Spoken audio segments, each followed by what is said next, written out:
First thing, just want to show of hands, how many know about the Tezos story, or how many are invested in Tezos or know about self-amending ledgers? Okay, just wanted to see the show of hands just to make sure that I'm not boring you if everybody knows the story.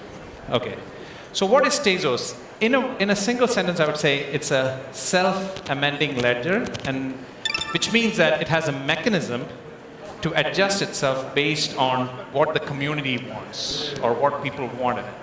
Now, why is this important? So let's try to go back into a little bit of history.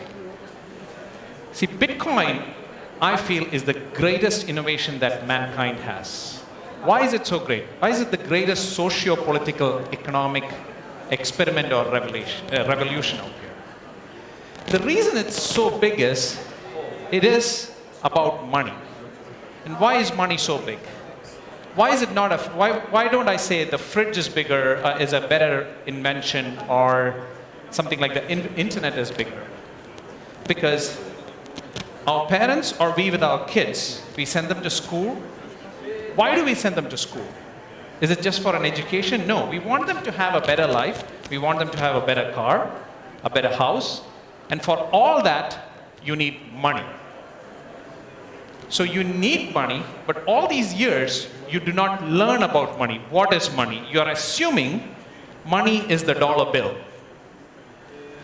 Why does that dollar bill, which is just paper, just like another paper over here with a different color, why does it fetch you something? So it has some value.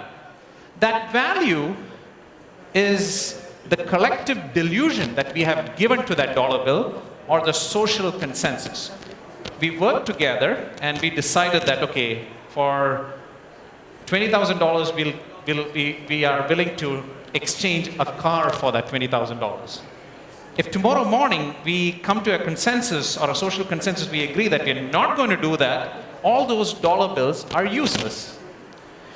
So Bitcoin is something like that. We somehow reached that collective delusion among us to give it, today it is $7,000. The price is in dollars, it's $7,000, right? So we've reached that collective delusion. Now it is great because money is what we need, as I said. We are all working for money. We need some form of money to exchange value or store the value that we want. It's a medium of exchange and a store of value. But there's a problem though. All this money was controlled by the government or a central agency. Is that bad? Not necessarily. But they were printing it. At their whims, they were printing it, and they were debasing this money, which was our savings or our means of livelihood. We are using it pretty much for our livelihood. Now, that's where Bitcoin came in, and it allowed us to transfer value without a central third party or a government or whatever it is. Now, that is huge. It was a big answer to a computer science problem, which Microsoft had published a paper that you could not do something like that. In '92, they said that the Byzantine generals problem cannot be solved mathematically. Well, Satoshi, he did it as a mathematical or a computer science problem plus an economic incentive problem. He solved it using both these things. And together, now we are using it. Now, this is blockchain 1.0. So we reached this. Now, a lot of people who are using this, the geeks, they decided we need to do more than this. We need to bring smart contracts into it. We need to make it easily programmable. Like, if you try to code in Bitcoin, not many people can do that. It's not easy. So then, Vitalik, Buterin, or people like that decided that we're going to make it easily programmable. And since the Bitcoin core did not agree to them, they went and formed Ethereum, which is smart contracts and programmable, a world computer, and all those things. Now that was blockchain 2.0, still very good. It's getting better. So we started with a clunky car. The car is getting better. New cars are coming. Now we still had a problem. There was a fork that happened. The DAO problem happened, and a fork had to take place. And Vitalik said, we're going to fork it to Ethereum Classic. And people stood with him. You know, we believe in there is a benevolent dictator over there. It's still okay to have a benevolent dictator unless he goes rogue. So there is that shilling point. Vitalik is that shilling point. And in the Bitcoin community, there were these disagreements. So politics starts coming into play. we can say all this is mathematics, but in reality, it is about people. Like, who decides Bitcoin is 21 million Bitcoins? That's not math or code. Satoshi or the guy behind it said, okay, it's 21 million. Why couldn't it be 42 million? Why couldn't it be 100 million? Or why couldn't we keep expanding it? So that's where, end of the day, politics comes into play. It comes in everything that humans as such, when we interact, it comes into play. It can be religion. Take Christianity. There are the Catholics, the Protestants, and as we grow, we split, and we grow again. So forking happens. You know, a set of guys say we think that the block size should be bigger, the other guys don't agree, and there's no way for them to do a vote, and there are a lot of people like me who's just investing, let's assume. I don't know which is right. I don't know whether Vitalik is correct when he's saying to fork, and there might be Charles Hoskinson who might say that's not how it is. How do I go with somebody? I can't vote. I don't know exactly how to vote on this thing. There's no mechanism to vote, so we follow Vitalik. Now, at that point, Arthur Bregman had written a paper that he's going to solve this by bringing a self-amending ledger where you can vote on the protocol so that you can fix the protocol as it goes forward. It has a benefit because these protocols, whether it's Bitcoin or it's Ethereum or any of the coins that you see today, why is it valuable? It's valuable because of the network effects. We are all in it. So let's say there are 100 of us and a fork happens and 25 of us go to one place and the 75 remains at the other one. The value is kind of decreasing for the one that has a lesser number of people. So if we could come to a consensus between us and we could vote on it, and then if that split did not happen, maybe this would have been more valuable. Maybe this is better, I don't know. But there is no mechanism for that. So that's how Tezos came into being. That was the original paper about. It was to solve the problem for the forking and the network going away. And then it wanted to bring smart contracts which were easier, which were more verifiable smart contracts. There was the privacy thing, all those together came, the idea came, the Tezos idea came up, and then they went to raise money. So then there was the ICO. They tried to raise money. So the paper was they wanted to raise, if they raise $20 million, they're going to do wonders. Well, now that's where the power of the community comes in. The community gives them $232 million.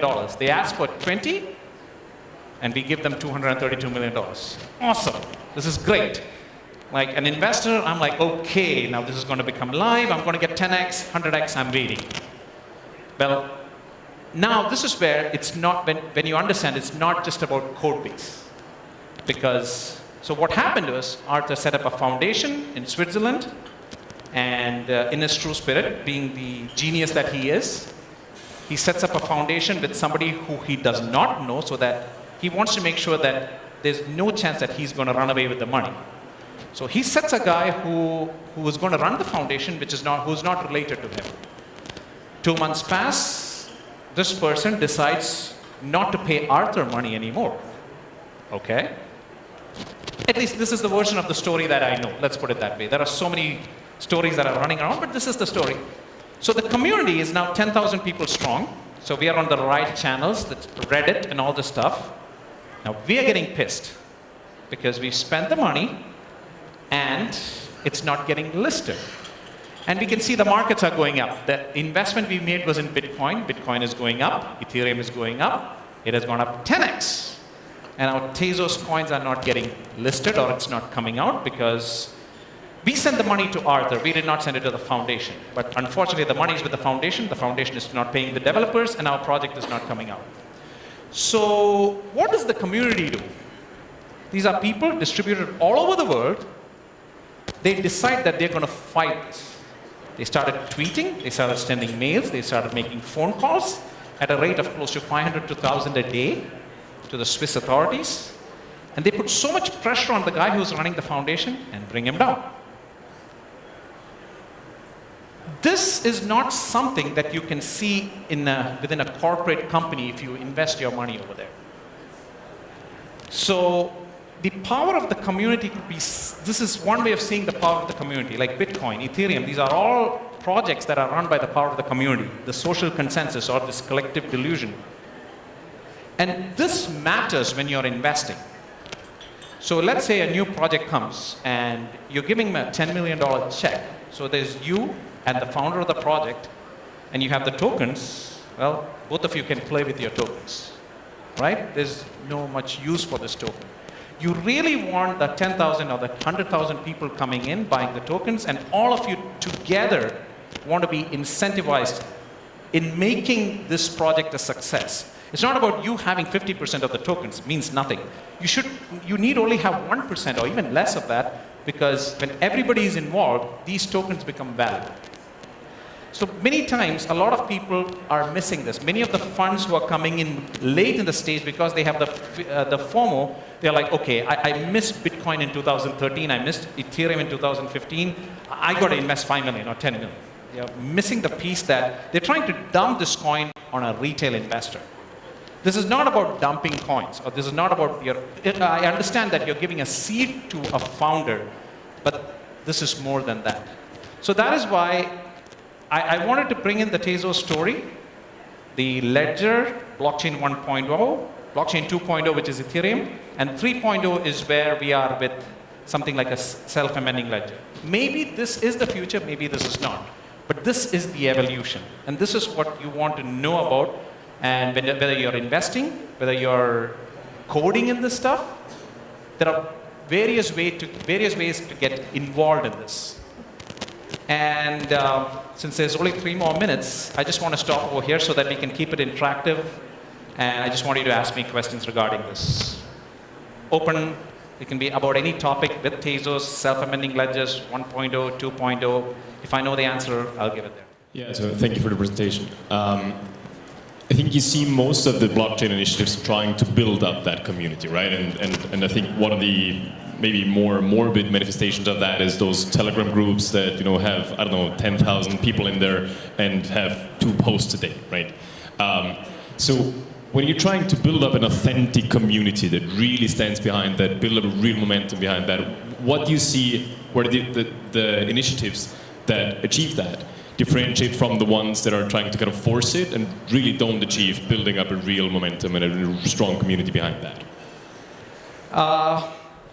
Is there one path of achieving it? I don't know. So different people, there are projects that pay to get people in that don't usually last, okay?